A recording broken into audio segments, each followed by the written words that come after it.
जय हिंद बच्चों, कैसे हो? उम्मीद करते हैं आप लोग अच्छे होंगे। प्यारे बच्चों, आज का क्लास लेकर फिर आप सबके बीच उपस्थित हो गए हैं। आज के क्लास में हम लोग अध्ययन करने वाले हैं परिवार नियोजन की विधियां। इससे पहले आपको परिवार नियोजन पढ़ा दिया गया है। मेरे देश के अच्छे बच्चे, यदि आप लोगों ने वो क्लास नहीं देखा है तो मेरे देश के प्यारे बच्चे जल्दी जाइए चैनल के प्लेलिस्ट में, वहां से आप क्लास पहले देख लीजिए, फिर इस क्लास को देखिए तो आपको एक क्लास बेहतर समझ में आएगा। यदि आप कक्षा 12वीं में हैं और बायोलॉजी खूंखार जबरदस्त जिंदाबाद बायोलॉजी पढ़ना चाहते हैं तो मेरे देश के नौजवान सही चैनल पर आए हैं। यहां पर आपको हिंदी मीडियम के जो विद्यार्थी हैं उन विद्यार्थियों के लिए स्पेशल बैच चल रहा है। सुबह 6 बजे आपको बायोलॉजी का प्रतिदिन रिकॉर्डेड क्लास मिल जाएगा।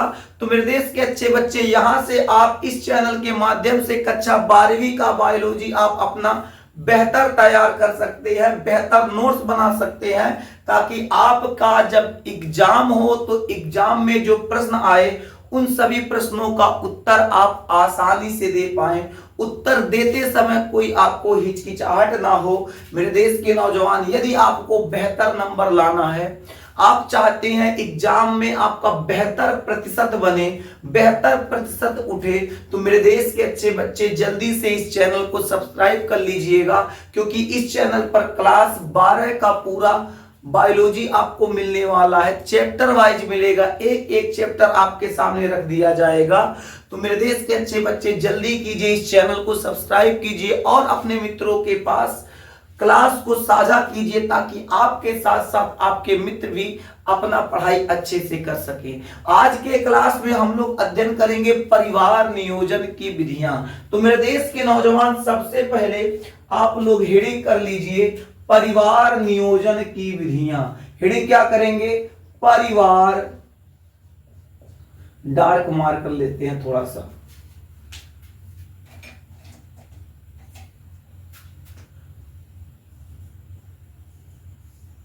परिवार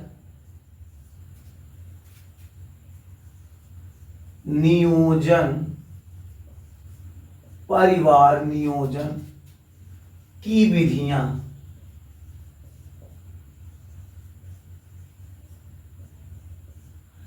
अब हम लोग समझेंगे जो परिवार नियोजन है, परिवार नियोजन की कितनी विधियां हैं। आज हम लोग विशेष तौर पर इसी पे बात करने वाले हैं। पूरा फैमिली प्लानिंग का बाबू जितना विधि है, सभी विधियों पर आज हम लोग अध्ययन करेंगे, जानेंगे, समझेंगे। अगर क्लास लंबा जाएगा तो इसको 2 क्लास में पढ़ा दिया जाएगा, अन्यथा आपको एक क्लास में ही मिल जाएगा। तो मेरे देश के नौजवान मुस्कुराते हुए जल्दी से आप लोग हेडिंग कर लीजिए परिवार नियोजन की विधियां। हेडिंग क्या करेंगे? परिवार नियोजन की विधियां।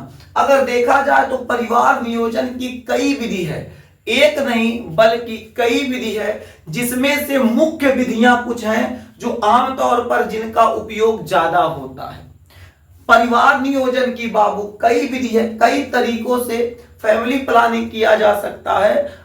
बच्चे के जन्म दर को रोका जा सकता है। एक बच्चे का जन्म हो गया, फिर अगले बच्चे का प्लान कब किया जाए, उसकी कई विधियां हैं। लेकिन मुख्य रूप से बाबू इसकी 4 विधियां ऐसी हैं जो लगातार प्रचलन में है, जिनका उपयोग ज्यादा किया जा रहा है। यानी हम लोग कह सकते हैं परिवार नियोजन की मुख्य 4 विधियां हैं, जिसमें से जो सबसे पहली विधि होगी, पहली विधि को हम लोग कहेंगे प्राकृतिक विधि। प्राकृतिक विधि,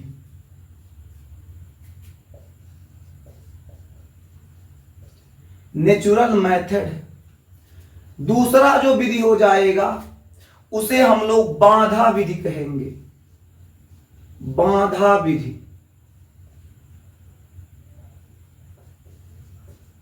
बांधा विधि। और तीसरा जो विधि हो जाएगा उसे हम लोग कहेंगे हार्मोनल विधि, हार्मोनल विधि। और अंतिम हो जाएगा बंध्याकरण। बंध्याकरण विधि।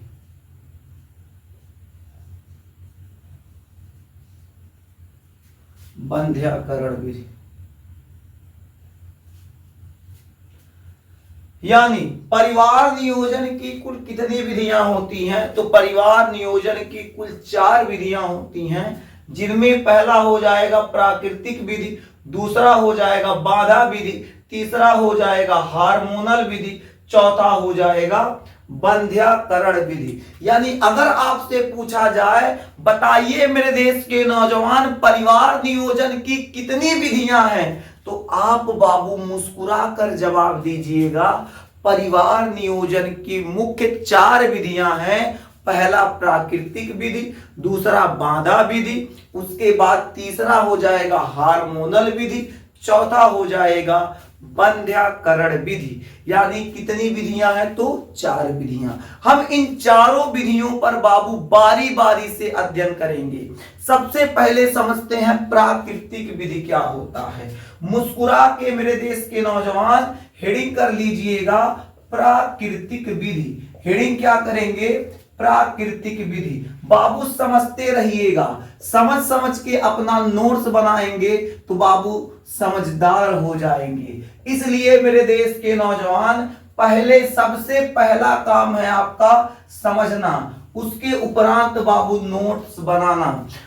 समझते रहिएगा, अगर आप समझेंगे तो बाबू अपने शब्दों में इन सबको आसानी से लिख सकते हैं, अपनी भाषा में आसानी से किसी के सामने रख सकते हैं, एग्जाम में अपने शब्दों में उत्तर दे सकते हैं। इसलिए मेरे देश के नौजवान ये याद करने वाली चीज नहीं है, ये केवल और केवल समझने वाली चीजें हैं। अगर आप इसको एक बार समझ लेते हैं तो आप अपने शब्दों में, आप अपने भाषा के माध्यम से, अपने शब्दों के माध्यम से बाबू प्रश्नों का उत्तर आसानी से दे पाएंगे।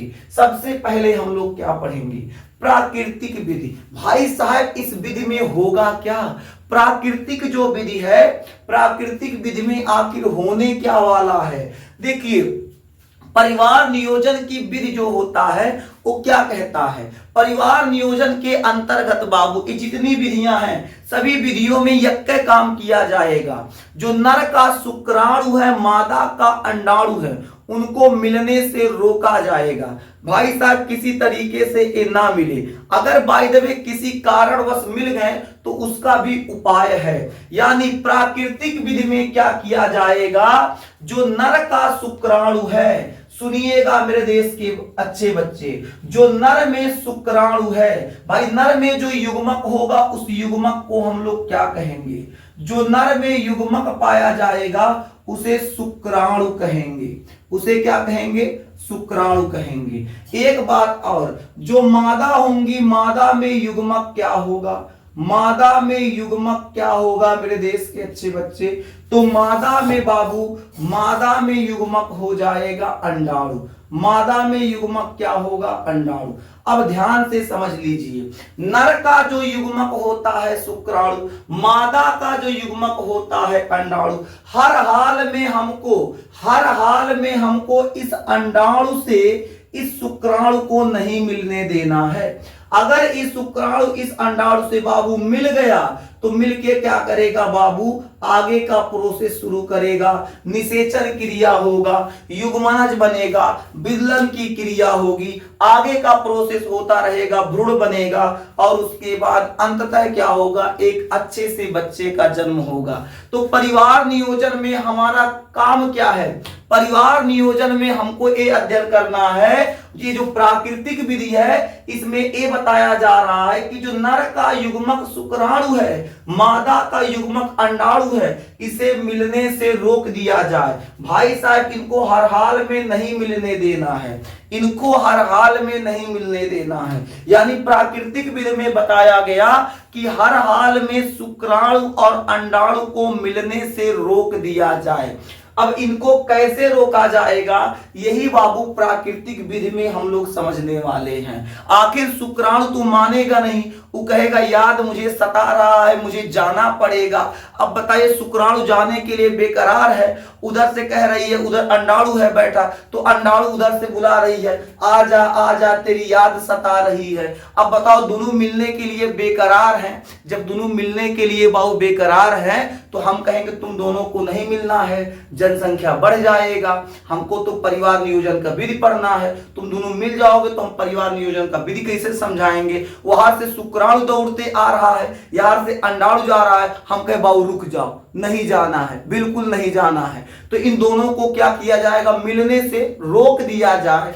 इनको अगर मिलने से रोक दिया जाए तो निषेचन क्रिया नहीं होगी, निषेचन क्रिया अवरुद्ध हो जाएगा। जब निषेचन क्रिया नहीं होगी बाबू तो बच्चा नहीं बनेगा, और जब बच्चा नहीं बनेगा तो हमारा तो काम है वही है कि परिवार नियोजन आपको समझा दे। तो परिवार नियोजन मतलब फैमिली प्लानिंग में हमको कहना क्या चाहते हैं, पहले बात समझिएगा। जो परिवार नियोजन होता है, जो फैमिली प्लानिंग होता है, उसके अंतर्गत क्या किया जाता है, एक सिस्टम से बच्चों को उत्पन्न किया जाता है। अभी एक बच्चे का जन्म हुआ, अब तुरंत अगले बच्चे का नंबर नहीं लगाएंगे, एक तो लड़की बकैया घींच रहा, दूसर का एक नंबर लगा दे, दूसर का बाबू दूसर को थोड़ा सा बड़ा हुआ, दूध पी रहा, तब तक तीसर को नंबर आ गया। भाई साहब, ये तो सिस्टम ठीक नहीं है। तो परिवार नियोजन में एक प्लानिंग के तहत बच्चों का जन्म होता है। एक बच्चे का जन्म हो गया, जब तक वो बच्चा 4 से 5 साल का नहीं हो जाएगा, अगले बच्चे को नहीं आने दिया जाना चाहिए। जिससे क्या होगा, अगर दूसरा बच्चा आ जाएगा तो माँ का पूरा फोकस दूसरे बच्चे को होगा।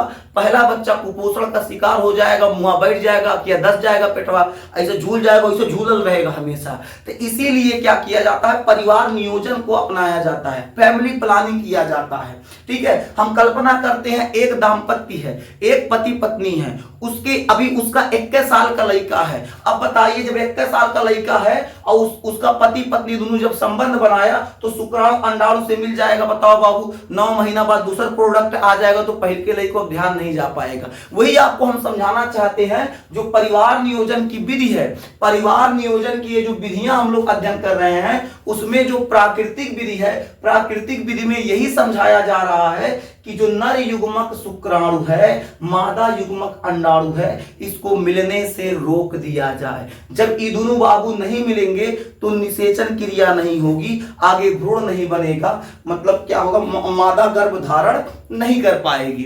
बात समझ में आ गया। अब भाई साहब, समस्या ये है, इन दोनों को कैसे रोकें। इससे मिलने के लिए बेकरार है, इससे मिलने के लिए बेकरार है, दोनों को कैसे रोके। तो दोनों को रोकने का हमारे पास बहुत देसी जुगाड़ है, जो आपको इस क्लास में बताने वाले हैं। परिवार नियोजन की इस विधि वाला जो टॉपिक है, इसमें आपको बताएंगे कि बाबू प्राकृतिक रूप से शुक्राणु और अंडाणु को मिलने से कैसे रोका जाए। प्राकृतिक रूप से शुक्राणु और अंडाणु को मिलने से कैसे रोका जाए, इसको हम लोग समझते हैं। तो प्राकृतिक विधि में बाबू ऐसी कई छोटी छोटी विधियां हैं जिनके द्वारा शुक्राणु और अंडाणु को मिलने से रोक दिया जा सकता है। जैसे पहला इसमें क्या हो जाएगा, पहला विधि क्या होगा, पहला विधि होगा आवर्ती विधि। आवर्ती विधि, इसमें दूसरा प्राकृतिक विधि में दूसरा हो जाएगा संभोग, संभोग व्यवधान, संभोग व्यवधान। तीसरा मेरे देश के नौजवान क्या होगा, तीसरा मेरे देश के अच्छे बच्चे क्या होगा। पहला हो गया आवर्ती विधि, दूसरा हो गया संभोग व्यवधान, तीसरा क्या होगा, तीसरा हो जाएगा बाबू स्तनपान, स्तनपान अनावर्त, स्तनपान अनावर्त स्तनपान, अनावर। यानी इन तीन मुख्य विधियों द्वारा, इन तीनों प्राकृतिक विधि के अंतर्गत आते हैं। इन तीन विधियों द्वारा प्राकृतिक रूप से हम शुक्राणु और अंडाणु को मिलने से रोक सकते हैं। अब कहेंगे सर कैसे? सबसे पहले समझते हैं आवर्ती विधि क्या होता है। सबसे पहले हम लोग क्या समझेंगे, ये जो आवर्ती विधि होता है वो कैसे होता है, यहां समझाते हैं मेरे देश के नौजवान। आवर्ती विधि, आवर्ती विधि किसके अंतर्गत आएगा? तो प्राकृतिक विधि के अंतर्गत आएगा। किसके अंतर्गत आएगा मेरे देश के नौजवान? तो प्राकृतिक विधि के अंतर्गत आएगा। आवर्ती विधि में क्या बताया गया, देखिए मेरे देश के नौजवान, आवर्ती विधि जो है वो मादा के मासिक चक्र पर निर्भर करता है। आवर्ती विधि पूर्ण रूप से मादा के मासिक चक्र पर निर्भर करता है। मादा के मासिक चक्र के हिसाब से अगर कोई नर मादा के साथ संबंध बनाए तो मादा बाबू गर्भ धारण नहीं कर पाएगी। मतलब अब आवर्ती विधि के अंतर्गत ये बताया गया है कि अगर आवर्त काल को ध्यान में रखकर, मासिक चक्र को ध्यान में रखकर अगर कोई नर मादा से संबंध बनाता है तो मादा बाबू गर्भ धारण नहीं करेगी। कहेंगे मास्टर तनी बता दीजिए आवर्ती विधि में कैसे मासिक चक्र को देखकर, मासिक चक्र के हिसाब से संबंध बनाने पे लड़का नहीं रुकेगा। तो बाबू समझिएगा कैसे, इसका प्रोसेस क्या है। जैसे हम कल्पना करते हैं एक मादा है जिसका मासिक चक्र बाबू 1 जुलाई को प्रारंभ हो रहा है। ध्यान समझिए, कोई मादा है, मादा का मासिक चक्र बाबू 1 जुलाई को प्रारंभ हो रहा है। 1 जुलाई को किसी मादा का मासिक चक्र प्रारंभ हो रहा है। अब ध्यान से समझिए बाबू, देखिए आवर्त चक्र में 2 जोन होते हैं। आवर्त चक्र में बाबू 2 जोन होते हैं। एक तो हो जाएगा बाबू रेड जोन, एक हो जाएगा ग्रीन जोन या सेफ जोन कह सकते हैं, सेफ जोन। अब कहेंगे मास्टर ई क्या है, रेड जोन सेफ जोन क्या है? देखिए बाबू, रेड जोन सेफ जोन क्या होता है, मतलब आवर्त चक्र का ऐसा समय, मासिक धर्म का ऐसा समय जिसमें अगर नर मादा से संबंध बना ले तो बच्चा रुकने का चांस ज्यादा हो, उसे बाबू रेड जोन कहेंगे। ध्यान से समझिए, रेड जोन सेफ जोन क्या होता है। रेड जोन सेफ जोन बाबू बहुत आसान भाषा में समझाते हैं। देखिए अगर, देखिए रेड जोन क्या होता है इस पे पहले विशेष तौर पे ध्यान देते हैं, फिर सेफ जोन समझते हैं। मतलब मादा का मासिक चक्र के ऊपर ही पूरा डिपेंड करेगा, पूरा मासिक चक्र के ऊपर निर्भर करेगा। अब कैसे निर्भर करेगा, अगर कोई नर है मादा के साथ संबंध बना रहा है, यदि कोई नर मादा के साथ संबंध बना रहा है और संबंध बनाते समय बच्चा रुकने का चांस उस समय ज्यादा है तो वो रेड जोन में आएगा। वो किस में आएगा? रेड जोन में। और अगर कोई नर मादा के साथ संबंध बना रहा है, संबंध बनाने के बावजूद भी बच्चा नहीं रुक रहा है, वो सेफ जोन में आएगा। किस में आएगा? सेफ जोन में। अब कहेंगे sir red zone safe zone जो है उसको ये बताइए कैसे, कब रेड जोन चलता है, कब सेफ जोन चलता है? तो बाबू रेड जोन सेफ जोन पूरा बाबू मासिक चक्र पर डिपेंड करता है। जैसे एक मादा है जिसका मासिक चक्र बाबू स्टार्ट होता है 1 जुलाई को। स्टार्ट कब होता है? 1 जुलाई को। किसी मादा का मासिक चक्र 1 जुलाई को स्टार्ट हो रहा है तो 1 जुलाई से बाबू 7 दिन पहले, सुनिएगा ध्यान से, 1 जुलाई को मासिक चक्र स्टार्ट होगा तो 1 जुलाई से बाबू 7 दिन पहले, 1 जुलाई से 7 दिन पहले, 1 जुलाई से 7 दिन पहले और 1 जुलाई से बाबू 7 दिन बाद। ध्यान से समझिएगा, 1 जुलाई से 7 दिन पहले, 7 दिन पहले और 7 दिन बाद, 7 दिन बाद बाबू 1 जुलाई से 7 दिन पहले, 7 दिन बाद जो होगा बाबू ई बाबू सेफ जोन में आएगा। किस में आएगा? सेफ जोन में आएगा। किस में आएगा? सेफ जोन में। यानी अगर किसी मादा का मासिक चक्र जिस दिन से आरंभ हो रहा है उस दिन से 7 दिन पहले और 7 दिन बाद का जो समय है वो सेफ जोन है। उस बीच अगर कोई नर मादा के साथ संबंध बनाता है तो मादा गर्भ धारण नहीं करेगी। अब कहोगे सर हमको कैसे पता होगा? आपको पता करने की जरूरत नहीं, क्योंकि मादा को पता रहता है उनका मासिक धर्म कब आने वाला होता है।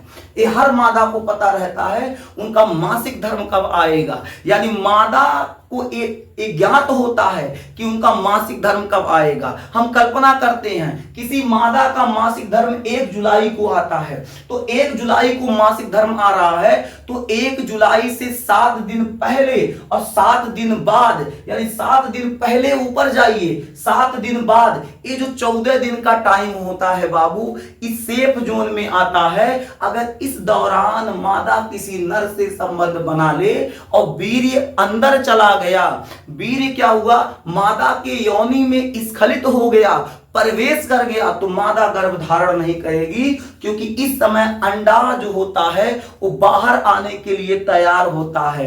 अंडा पूर्ण रूप से बाहर आने के लिए तैयार होता है, वो निषेचन योग्य नहीं रह जाता। इसलिए क्या है, इसे सेफ जोन में रखा गया है। इसे कहां रखा गया है? Safe zone. यानी सेफ जोन का टाइम कितना दिन होता है? 14 दिन। मासिक धर्म से 7 दिन पहले, मासिक धर्म के 7 दिन बाद इस सेफ जोन में आता है। किसमें आता है? Safe zone. आप सेफ जोन समझ गए हैं, अब थोड़ा रेड जोन को भी समझ लीजिए। रेड जोन क्या होता है? मादा, रेड जोन का सबसे खतरनाक टाइम आपको बता देते हैं। मादा के मासिक चक्र से 10वें से 17वें दिन का समय रेड जोन होता है। जैसे अगर इस मादा को 1 जुलाई को मासिक चक्र आया, किसी मादा को 1 जुलाई को मासिक चक्र आया, तो 1 जुलाई के बाद 10 जुलाई से 17 जुलाई का जो समय होगा वो बाबू रेड जोन होगा। यानी मादा के मासिक चक्र से 10वें से 17वें दिन का समय, 10वें से बाबू 17वें दिन का समय जो होगा वो क्या होगा? रेड जोन के अंतर्गत आएगा। किसके अंतर्गत आएगा? रेड जोन के अंतर्गत आएगा। यानी इस समय अगर कोई मादा नर के साथ संबंध बना रही है, इस समय अगर कोई मादा नर के साथ संबंध बना रही है, तो चांस ज्यादा है, 90% चांस है कि बच्चा रुक जाएगा। इसलिए इसे बाबू रेड जोन के अंतर्गत रखा गया है। परिवार नियोजन के लिए बाबू इस समय सही नहीं है। जिनको बच्चा चाहिए, जो बच्चे के लिए ट्राई कर रहे हैं, जो सोच रहे हैं, जिस दोनों पति पत्नी नॉर्मल है, कोई बीमारी नहीं है, कोई समस्या नहीं है, दोनों नॉर्मल है, और वो बच्चे के लिए ट्राई कर रहे हैं, तो डॉक्टर उनको सलाह देगा कि मासिक चक्र से के 10वें दिन से 17वें दिन तक आप रोज संबंध बनाएंगे, डेली संबंध बनाएंगे। तो 10वें से 17वें दिन के बीच जब संबंध बनाएंगे तो मादा गर्भ धारण कर लेगी। लेकिन जिन मादाओं को परिवार नियोजन से संबंधित जानकारी लेना होता है, उन्हें डॉक्टर सलाह देंगे कि तुम्हारे 1 साल के तो लड़का है, ये है, अगर चाहते हो कि बाबू इसका अच्छे से भरण पोषण हो जाए, ये जो बचवा छोड़ के है उसको अच्छे से आप पालन पोषण कर पाओ, उसके लिए आपको लगभग 4 साल रुकना पड़ेगा। तो 4 साल तक आपको इस बात को ध्यान देना है कि रेड जोन के अंतर्गत नर मादा दोनों संबंध नहीं बनाना चाहिए। यानी जो पति पत्नी है वो 10 तारीख से लेकर, 10 तारीख नहीं कह सकते हैं, मासिक चक्र के 10वें से 17वें दिन के बीच का जो समय होगा उसके बीच उन्हें संबंध नहीं बनाना चाहिए, जिससे क्या होगा, मादा गर्भ धारण नहीं करेगी। तो उम्मीद करते हैं कि आप सेफ जोन, रेड जोन समझ चुके होंगे। सेफ जोन क्या होता है?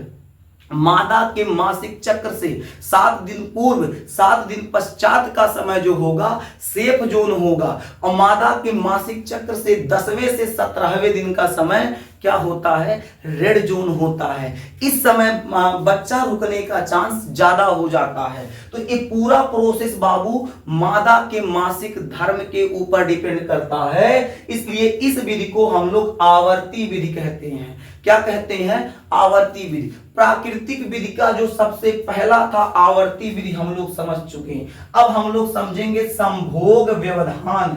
क्या समझेंगे मेरे देश के नौजवान? अब हम लोग समझेंगे संभोग व्यवधान। इसी को यहीं घेर देते हैं, आप समझ जाइएगा।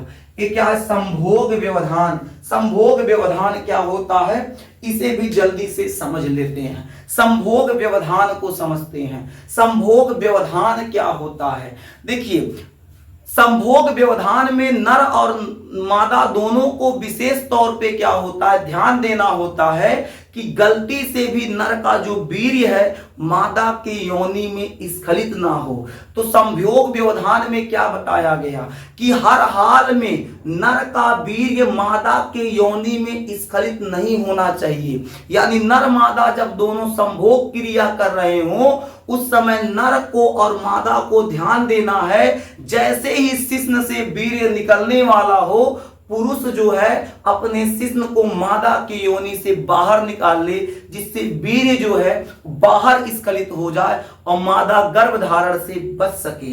तो इसको हम लोग कहते हैं संभोग व्यवधान। इसे हम लोग क्या कहेंगे? संभोग व्यवधान। यानी संभोग व्यवधान में बताया गया वीर्य स्खलित से पूर्व जो शिश्न होता है योनि से बाहर निकाल लिया जाए, जिससे क्या हो, वीर्य बाहर स्खलित हो जाए, योनि में स्खलित ना हो। लेकिन मेरे देश के नौजवान इसमें थोड़ा रिस्क है। रिस्क ये है, गलती से भी थोड़ा सा वीर्य अंदर प्रवेश कर गया और शुक्राणु रेंगते रेंगते पहुंच गया अंडाणु के पास, तो भाई साहब मीटिंग कर लेगा, और जब मीटिंग करेगा तो हो जाएगा निषेचन, मादा गर्भ धारण करेगी। इसलिए इस विधि में अत्यधिक सावधानी की आवश्यकता होती है, बहुत ज्यादा सावधानी की आवश्यकता होती है। संभोग के दौरान जैसे ही वीर्य स्खलित होने वाला होता है उससे पूर्व शिश्न को बाहर निकालना चाहिए। यह है बाबू संभोग व्यवधान विधि।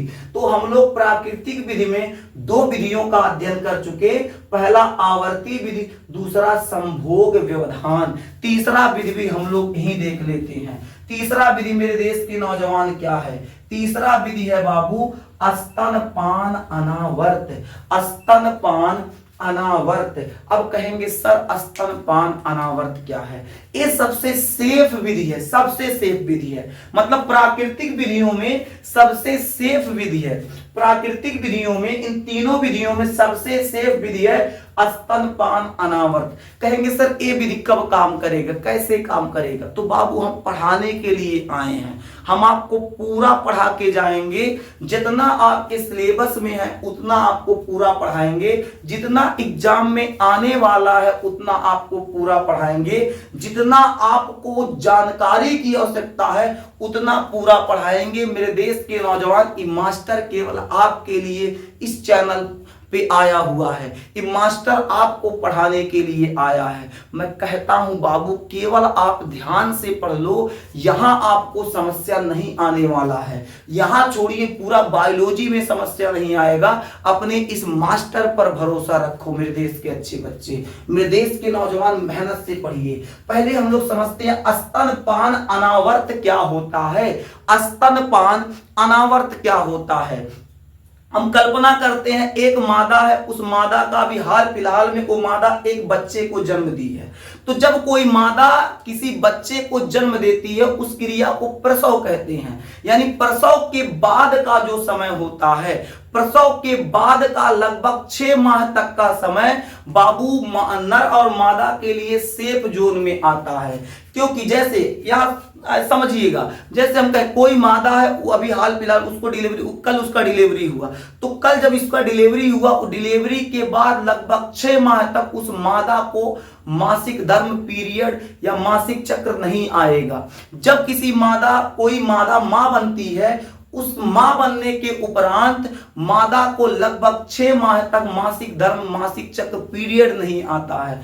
उस समय अगर कोई नर 6 माह के बीच कभी भी अगर कोई नर मादा के साथ संबंध बना ले, नर मादा के साथ संबंध बना रहा है, तो बाबू वो पूरा सेफ जोन में आता है, बच्चा नहीं रुकेगा। यानी 6 माह जो होता है, 6 माह तक नर मादा से संबंध बना सकता है। बच्चा क्यों नहीं रुकेगा? क्योंकि मासिक धर्म नहीं आएगा। और मासिक धर्म कब आएगा? जब अंडाणु बनेगा। ना अंडाणु बन रहा है, ना मासिक धर्म आ रहा है, ना बच्चा रुकने का खतरा है। यानी ये जो समय होता है, एक बच्चे के जन्म से लेकर 6 माह तक का समय, 6 माह तक का समय जो होता है उसे बाबू हम लोग स्तनपान अनावर्त में रखते हैं। इस समय बच्चा जो होता है माँ का दूध ग्रहण करता है, दुग्ध पीता है, इसलिए इसको स्तनपान अनावर्त के नाम से जाना जाता है।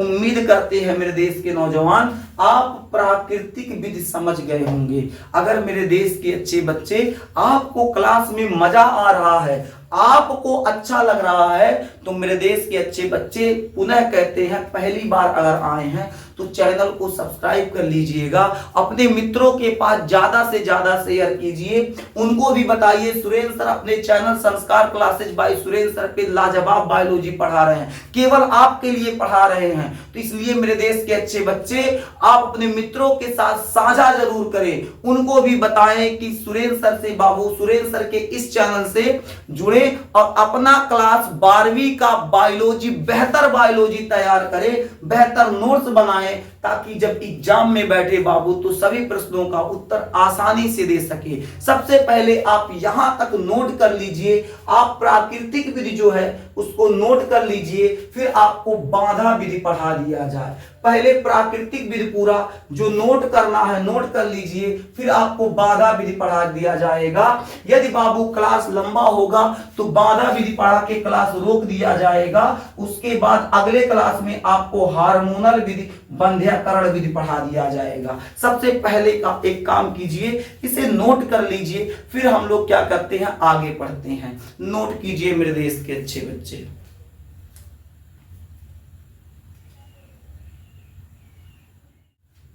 चलिए मेरे देश के नौजवान हम लोग अब आगे पढ़ते हैं। अब हम लोग पढ़ेंगे बाधा विधि, तो जल्दी से हम लोग हेडिंग कर लेते हैं बाधा विधि। बाधा विधि क्या है इसको समझते हैं। बाधा विधि बाबू एक लाजवाब मेथड होता है, एक लाजवाब विधि है, परिवार नियोजन की विधियों में एक अच्छी विधि है बाधा विधि।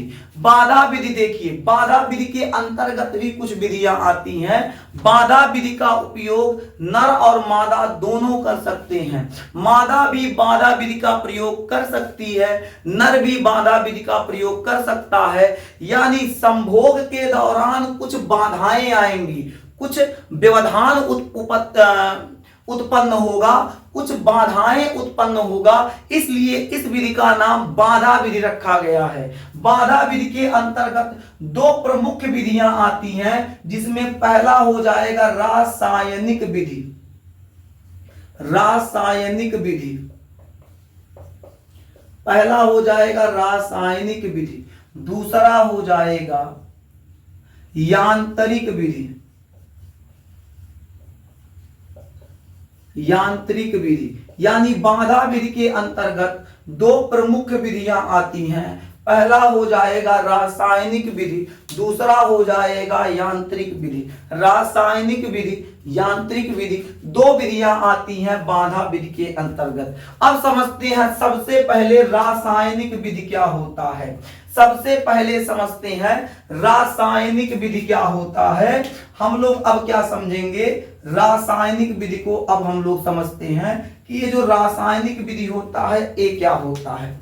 मेरे देश के नौजवान ऐसे कुछ क्रीम, कुछ जेल, कुछ पेस्ट, ऐसे कई पदार्थ हैं जिनका मादा उपयोग करके क्या कर सकती है, गर्भधारण से बच सकती है। मादा कुछ ऐसे क्रीम, कुछ ऐसे पेस्ट, कुछ ऐसे जेली फोम का उपयोग करके मादा क्या कर सकती है, गर्भधारण से बच सकती है। यानी कुछ केमिकल वाले प्रोडक्ट हैं, कुछ केमिकल वाले प्रोडक्ट हैं जिन्हें हम लोग क्या कह सकते हैं, जैसे हो जाएगा क्रीम हो जाएगा, क्या हो जाएगा, क्रीम हो जाएगा। इसके अलावा जेल हो जाएगा, फोम हो जाएगा, फोम हो जाएगा, क्रीम, जेल, फोम, पेस्ट आदि। ऐसे कई पदार्थ हैं जिनका उपयोग करके मादा गर्भधारण से बच सकती है। अब कहेंगे सर इनका उपयोग करके मादा गर्भधारण से कैसे बचेगी? इसका भी एक प्रोसेस है, एक प्रक्रिया है, उसको आप समझ लीजिए। ध्यान से देखिए मेरे देश के नौजवान, जैसे गर्भधारण से बचाव के लिए मादा क्या की, एक गई पेस्ट लेके आई या कोई क्रीम लेके आई। क्रीम क्या करेगी, जब मादा लाएगी तो जब नर संबंध बनाने वाला होगा, नर संबंध बनाने से पूर्व, मादा नर से संबंध बनाने से पूर्व मादा अपने योनि में क्रीम, ऐसे उंगली में क्रीम लेगी और योनि में ऐसे अंदर तक ऐसे लगा देगी। अब इससे क्या होगा, इस क्रीम का प्रभाव बाबू वहां बना रहेगा। जब नर का शीश ने इसमें प्रवेश करेगा तो प्रवेश के दौरान क्या होगा, जब नर के शिश्न से शुक्राणु वीर्य बाहर आएगा तो वीर्य में उपस्थित शुक्राणुओं को वो जो क्रीम मादा के योनि में लगाया गया है वो क्रीम क्या कर देता है, उस क्रीम का प्रभाव इतना जबरदस्त होता है कि उन वीर्य में उपस्थित शुक्राणुओं को वही नष्ट कर देता है। यानी ये विधि क्या है, इस विधि में क्या बताया गया है, बाधा विधि में जो आपका सबसे पहले रासायनिक विधि है उसमें बताया गया मादा क्रीम, जेली, फोम, पेस्ट का प्रयोग करके गर्भधारण से बच सकती है।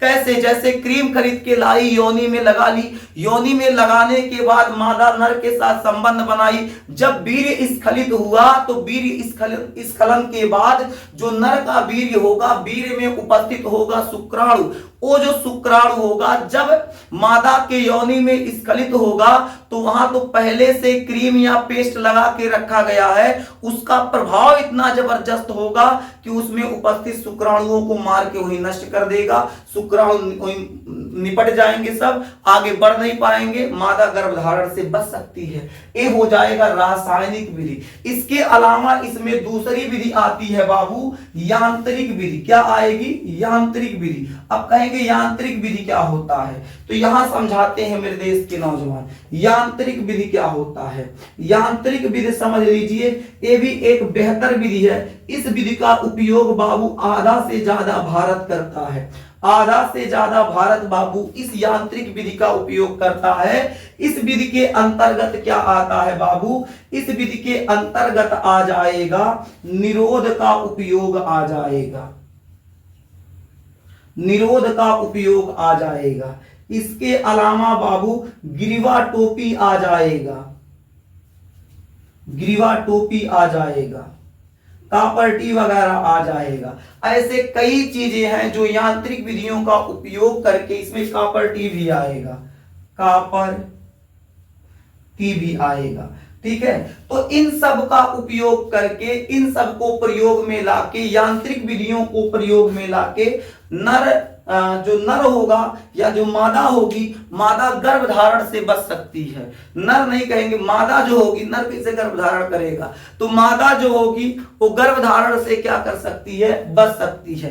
निरोध तो आप अच्छे जानते हैं, नर के पेनिस पे निरोध चढ़ा दिया जाता है, जिससे जब मादा के साथ नर संबंध बनाएगा तो वीर्य जो होगा उसी निरोध में गिरेगा और उसके बाद संबंध बनाने के बाद उसको निकाल लिया जाएगा और आराम से निरोध को निकाल के फेंक दिया जाएगा। मादा गर्भधारण से सकती है। मादा निरोध भी आता है लेकिन वो थोड़ा महंगा पड़ता है, कॉस्टली पड़ जाता है, सस्ता पड़ता है नर निरोध, इसलिए लोग नर निरोध के बारे में ज्यादा जानते हैं। इसके अलावा ग्रीवा टोपी आता है, कुछ इस प्रकार की संरचना, इस टोपी के आकार की संरचना होती है जो मादा की योनि प्रवेश करा दिया जाता है, जिससे क्या होता है, जो शुक्राणु होता है आगे नहीं बढ़ पाता, आगे नहीं पहुंच पाता है और निषेचन क्रिया अवरुद्ध रह जाता है, उससे भी बचा जा सकता है। कापर टी का उपयोग करके, टी ऐसे आकार का, जैसे आपको दिख रहा है टी आकार का, इस प्रकार से बड़ा होता है, स्ट्रक्चर होता है, उसको मादा की योनि प्रवेश करा दिया जाता है, जिससे फ्लोपियन ट्यूब को ब्लॉक कर देता है। शुक्राणु पहुंचेगा वहां तक नहीं पहुंच पाएगा, ब्लॉक हो जाएगा, वहीं रुक जाएगा, वहीं खत्म,